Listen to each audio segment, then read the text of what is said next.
Hey guys, today is lesson 120-1 and you're going to learn today the multiplication facts of 8 and then how to make a multiplication table as well as how to use it.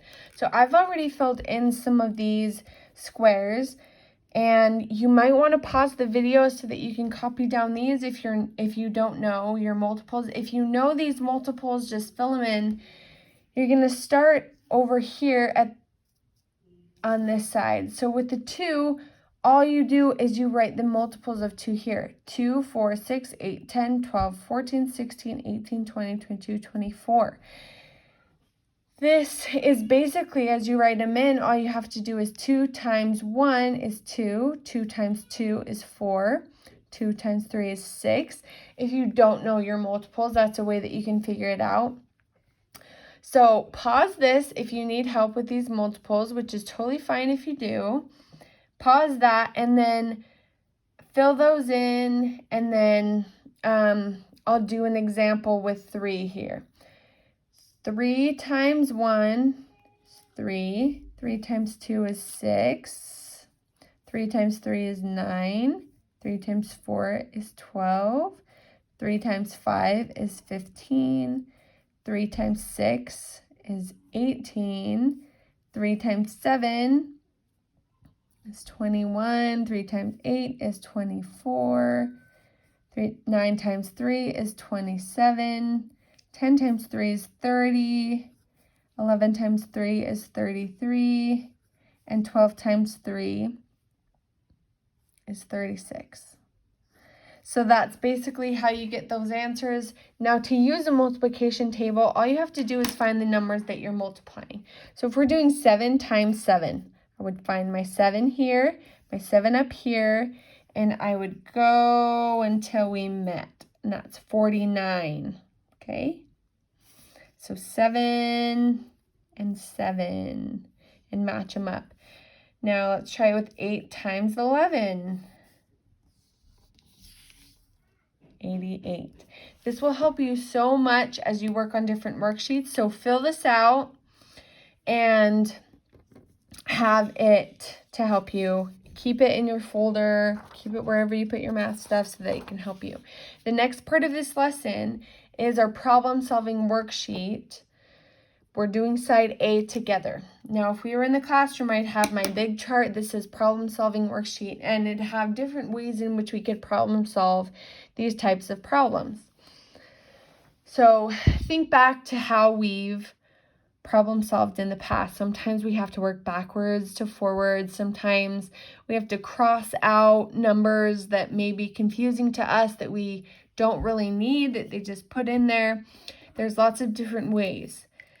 I'm going to read this problem aloud, and then we'll do it together, and you will have an idea of what side B needs to look like.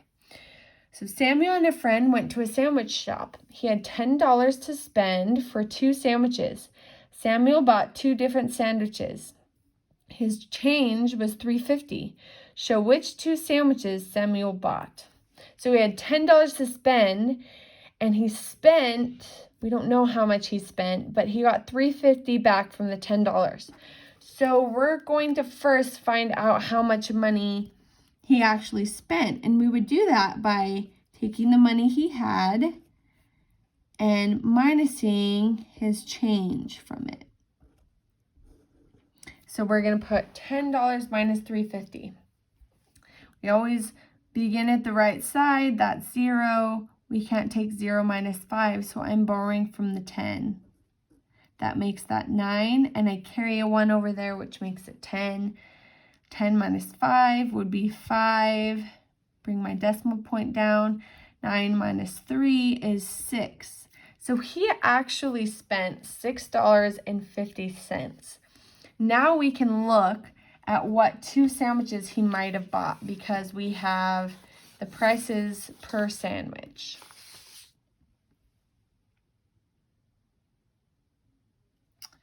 Okay, so we need to make basically what plus what equals $6.50. So we try a little bit. Let's try the first 2 together. And this is an exact number of what he spent. $3.25 plus $3. That would be $6.25. So not quite $6.50. $3.25 plus $2.75. That wouldn't be equal because we just added $3.25 to 3 and it wasn't enough. So we have to have bigger numbers. $3.25 plus $3.50 would be $6.75. So that wouldn't work. $3 plus $2.75. That wouldn't work because that would only give us $5.75. Write that there. Now, if we did $3 and $3.50, that would actually give us $6.50. So